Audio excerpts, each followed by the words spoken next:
Why, hello there, my fellow friendly fiends. I'm the Monster Deacon, and welcome to my realm. Today, in this video, I'm going to be discussing the monsters found within the movie franchise of Tremors. The movie universe in question, which reality it takes place in, the reality starts off at realm code 0334541. Continue with the subject at hand and act like grave robbers and just dig into this. The egg. Now, when it comes to these creatures, you must remember that they all come from somewhere. They all come from something. And for them, it is an egg. Now, this egg is about the size of an American football. It has a spiral going around the outside of it. Now, these eggs have three fundamental things about them which make them unique when it comes to the egg-laying species. 1. These eggs are exceptionally tough. They will take a bit of pressure to break open. They're not going to accidentally splay open at the slightest shock. 2. These eggs have an exceptionally long hibernation period. They can lay in stasis or hibernation for extended periods of time, and I don't mean a couple of years, I mean a couple of million years, a few millennia, maybe an ice age or two. They can hibernate in their eggs for that long. Now, the third thing about these eggs that makes them slightly terrifying, their easiness to incubate. What takes a hot spring, a thermal vent, or even the extremely high temperatures of the midsummer sun in Nevada. These have all been proven to incubate the egg. Earth dragons, when it comes to their form, they look like trilobites, a creature from Precambrian times, from before the dinosaurs. 1. They are hypersensitive to sound and vibrations. They can sense the slightest movement on the ground. Even if it's a sound that's just above the ground, if it's loud enough to be felt, they will go for it. This even goes if you are standing on rocks. So they are a highly perceptive species when it comes to tracking down their prey. But the added drawback is you have to be on the ground.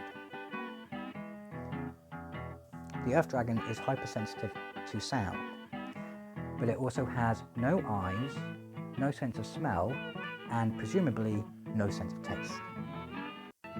Benefit 2 of this particular creature is its length of appendages and how it's able to move them in quick succession to sink beneath the earth. This allows them to sink into loose sand and loose earth like they would in the sand beneath the bottom of the ocean. 3. They're quick and agile when it comes to propelling themselves out of the earth to attack their prey, to the point where they can propel themselves 6 feet into the air over the length of 12 feet.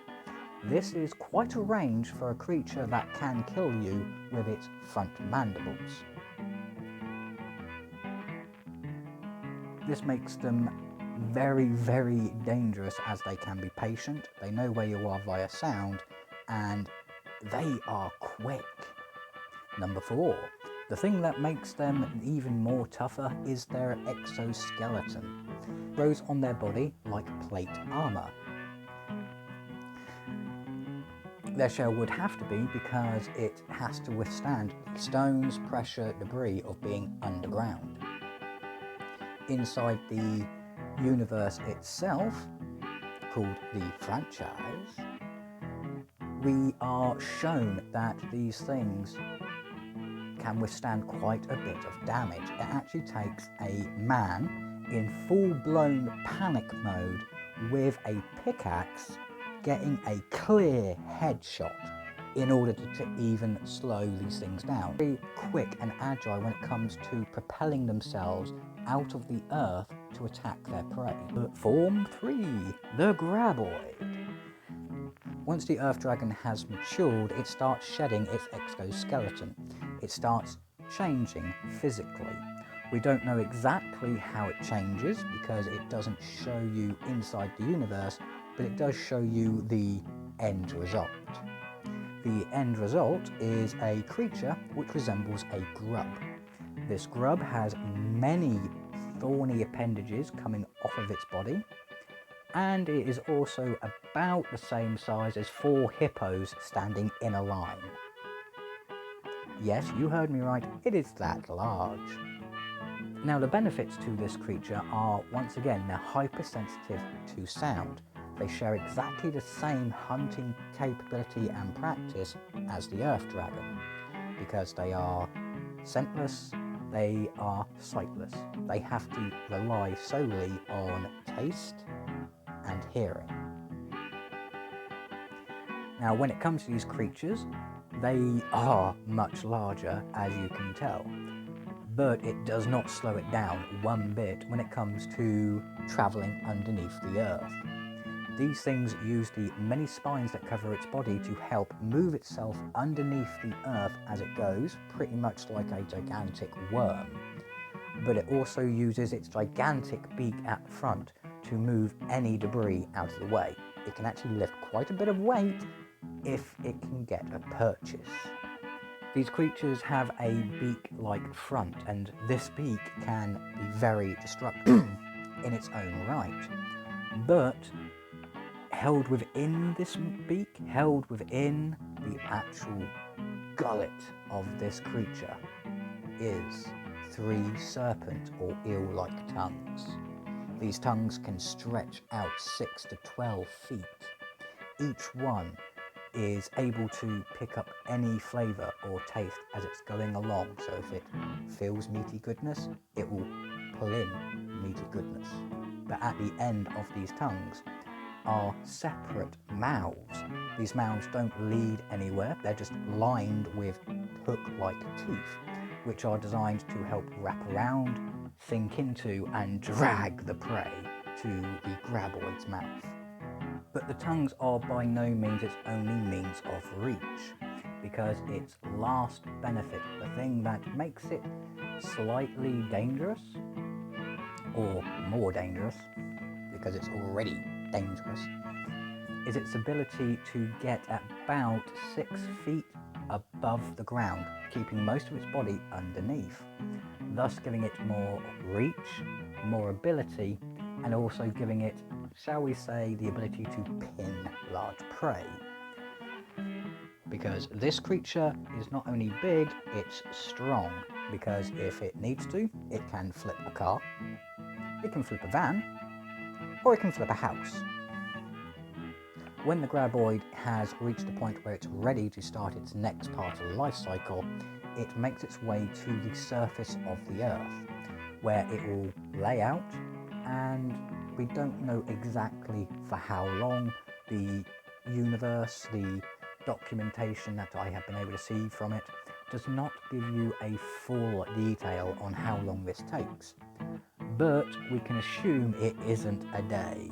It's probably anywhere between 1 and 12 hours, but that is still a large window. But when it has reached this stage, it starts to split or splay open. It seems to have been completely hollowed out, and 3 new creatures emerge. They are bipedal. They look a bit like tadpoles, but with much vicious front ends. And they have a few things that in their favour which make them dangerous. 1. The Shriekers don't track by sound. Instead, they track via heat sensor. The heat sensor is protected by a flap on the top of its head. It's able to pick up any type of heat. As long as it's warm, it will think it's food. So, good luck to anyone who's not cold-blooded. Thank you. Thank you. I will survive.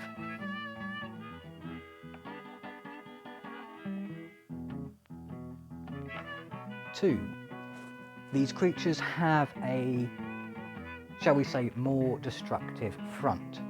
The front of these creatures is pretty much like the graboid, but instead of it being overly large and designed to push things out of the way, it's designed for crushing. So these things are designed to break through doors. They're designed to get into places that would prove a bit of a hindrance to either the Earth Dragon or the graboid.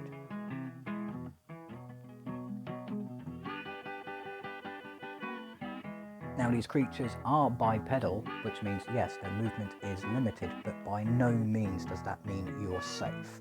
Because unlike the protection of being on higher ground or on a stable foundation that would have protected you from the first two incarnations of this creature, you now have something that can chase you across the open land.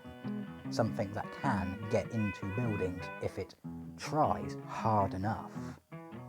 And something which has a never-ending appetite. The third thing that makes these creatures highly dangerous, especially if left unattended or unsupervised, is their reproductive capability. Once they have eaten enough food, got enough nutrients, they end up coughing a fetus which rapidly develops into another one of its kind. One can become two. So if left unattended, they can literally take over an entire place. When it comes to how long the Shriekers live for, we're not given a definite time period, but what happens to them once they have fully matured, that we do know, and that's what we're going to go into next. Stage 4. The Arse Blasters. Sounds a bit like a porno, doesn't it? Now, when the Shriekers fully develop, once they have reached the point of full maturity, they begin to dry out. Their skin becomes more of a husk than anything else, and a new life form emerges from its decrepit, decayed, powdered body. And that new form is the Arse Blaster. As you can see, the Arse Blaster is more of a pterodactyl type creature. It has exactly the same hunting practice as the Shrieker, but it has a different way of going about it entirely. As you can see, it does have wings, but it can't use these to fly. It can only use these to glide. But how is it supposed to get up high enough? How is it supposed to climb up to the tops of cliffs and ridges in order to catch the airwaves? It doesn't. Instead, it has two chemicals that it stores in its backside that when it shakes its butt together and allows it to come into contact with air, it creates a jet stream of flame which then causes thrust. So yes, this thing reaches airtime via setting its farts on fire. Yes, there is a monster that does that. Welcome to my world.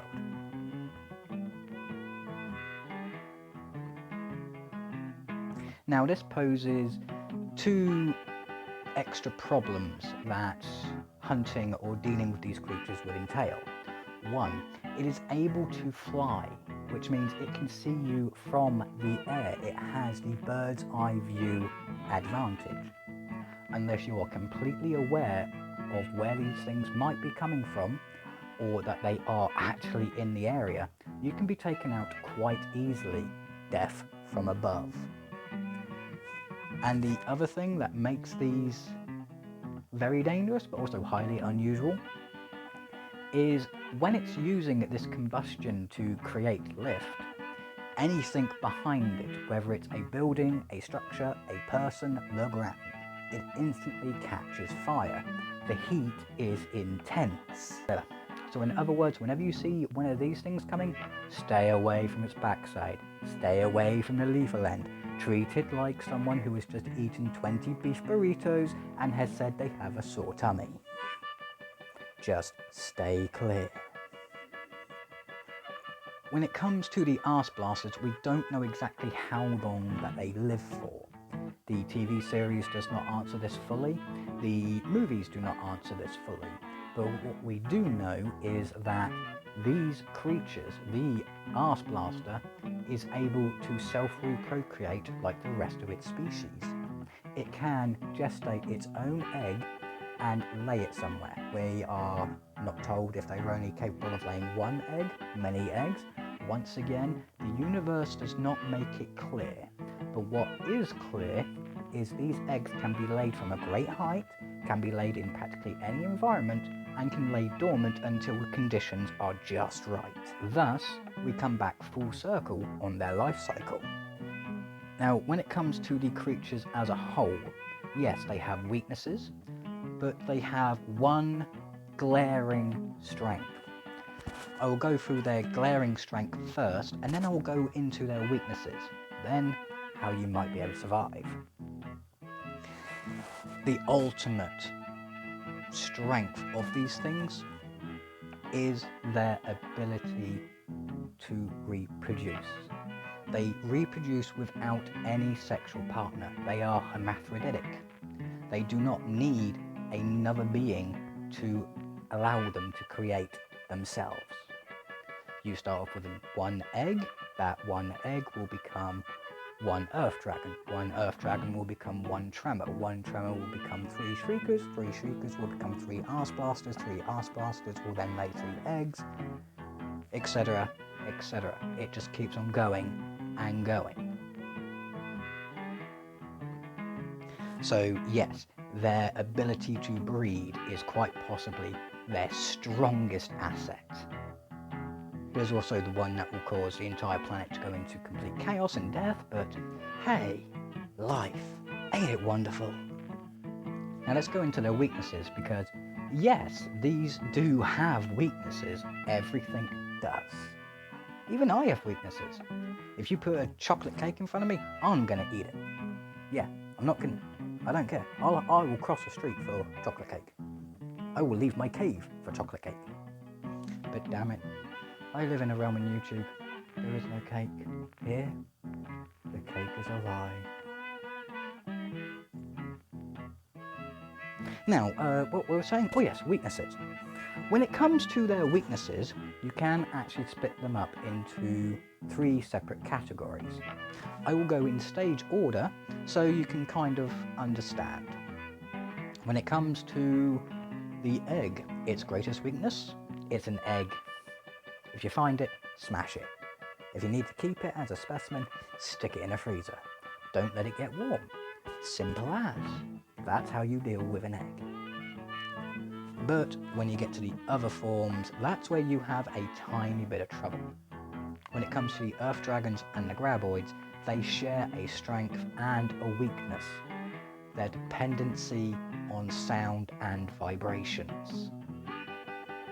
If you know what you are doing, you are able to lure them into traps, lure them into you're able to lure them into traps, lead them off cliffs, give themselves one hell of a concussion just by feeding them spicy bait. Yet you will see it rain pink goo.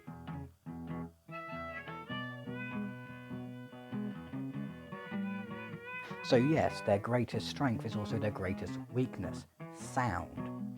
If you know what you're doing, you can lure them anywhere. You can lure them into anything. But just keep in mind, if it's a large explosion or an excessively loud noise that just happens all of a sudden, it will drive them away. Which is sometimes a good thing, but not if you're trying to trap them. That's the shared weakness of the Earth Dragon and the Graboid. Now for the shared strength and weakness of the Shriekers and the Arse Blasters. The Arse Blasters have a completely different weakness to them, but we will cover that in a second. The shared one is their heat vision. If you are able to cool down your body, mask your body by standing behind a building, a billboard, covering it with anything that is going to insulate your heat in one fashion or another, you are going to avoid their detection. As I said, they are completely deaf. You can make as much noise as you want, as long as they can't see you.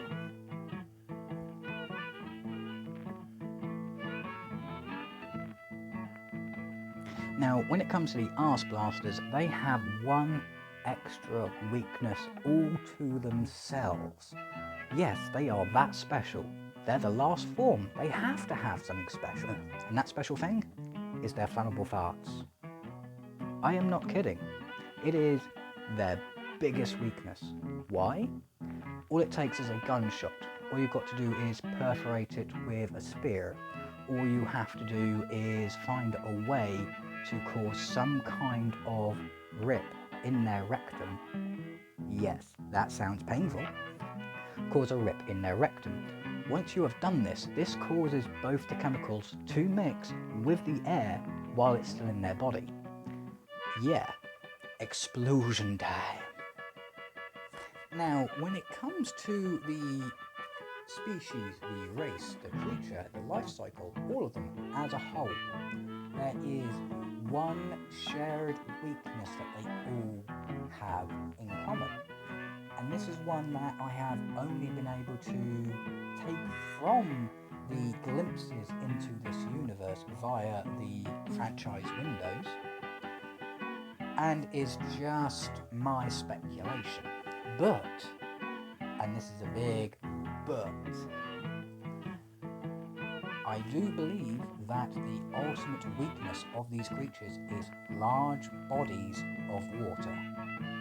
I don't mean a small little creek, I don't mean, oh look Ma, it's a river, I mean lakes, I mean oceans.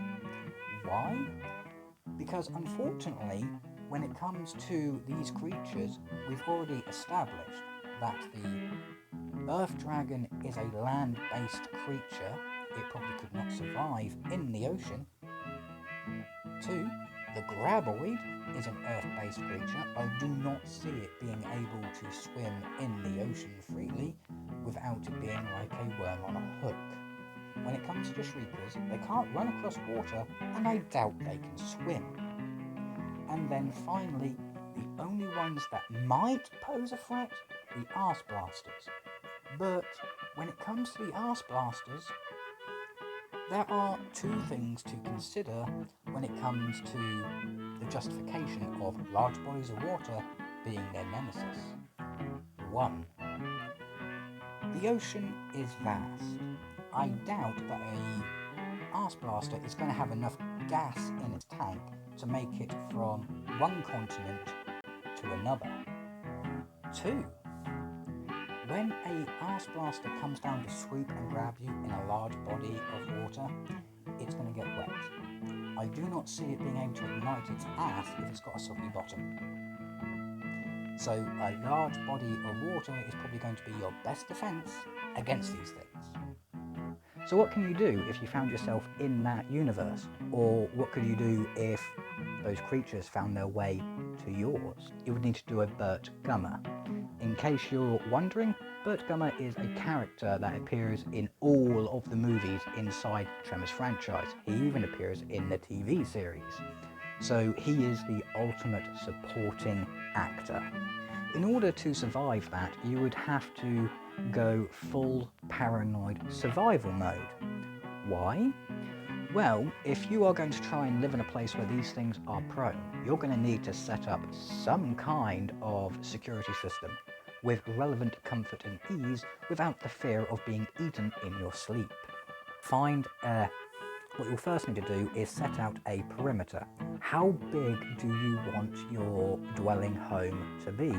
Because whatever you come up with, add an extra 10 feet onto it. Why?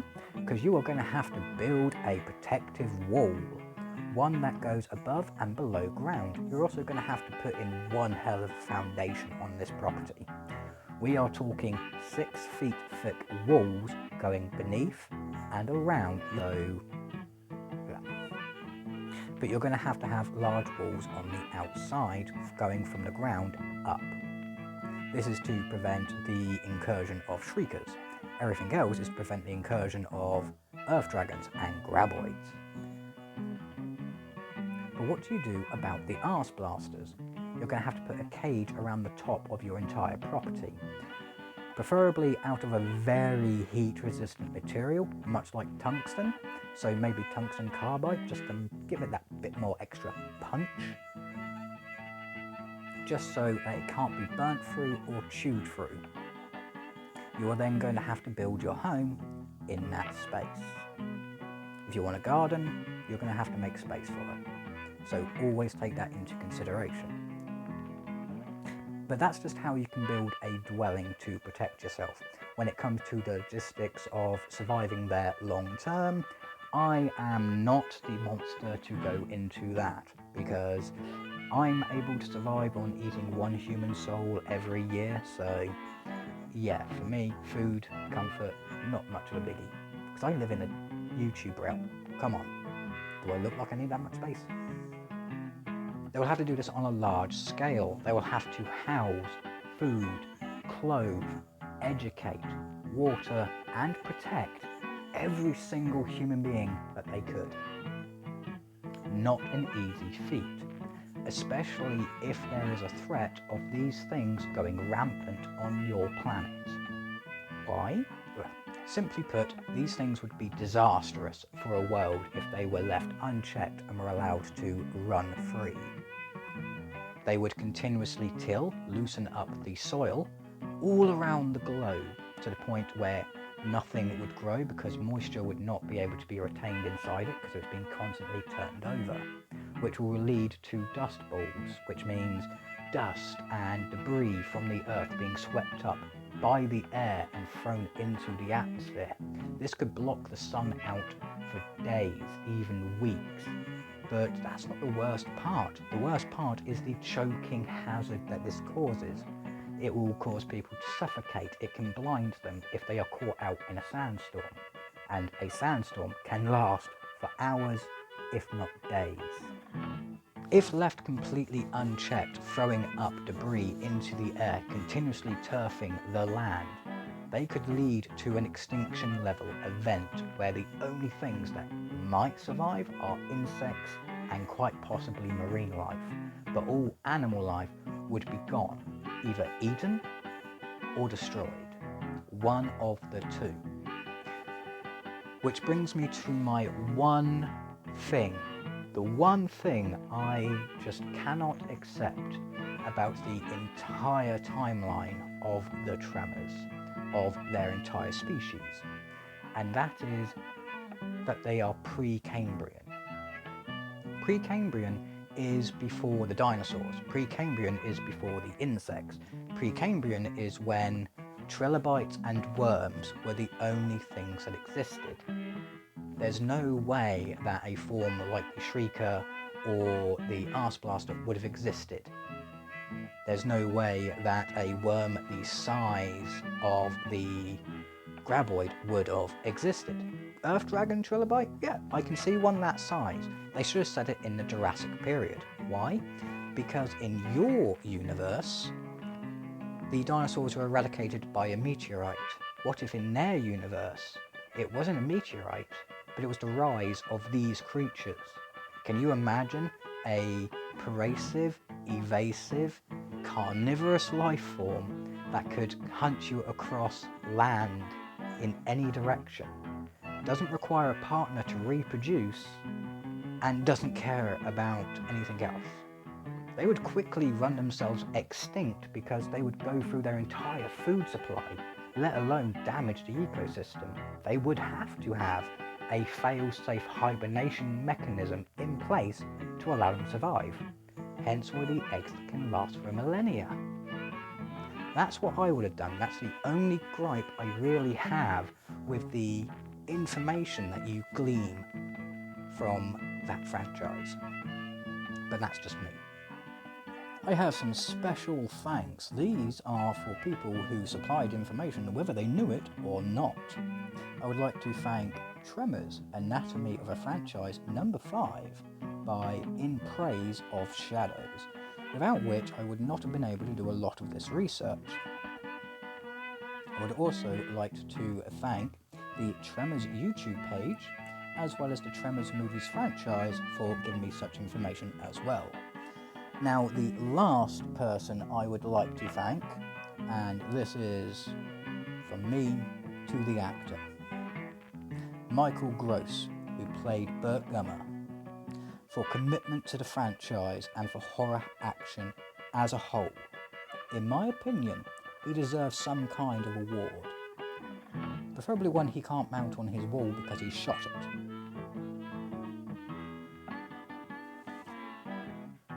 Now, once again, I would like to thank the viewers, every human being and every friendly fiend who has tuned in for this, for supporting and feeding this monster.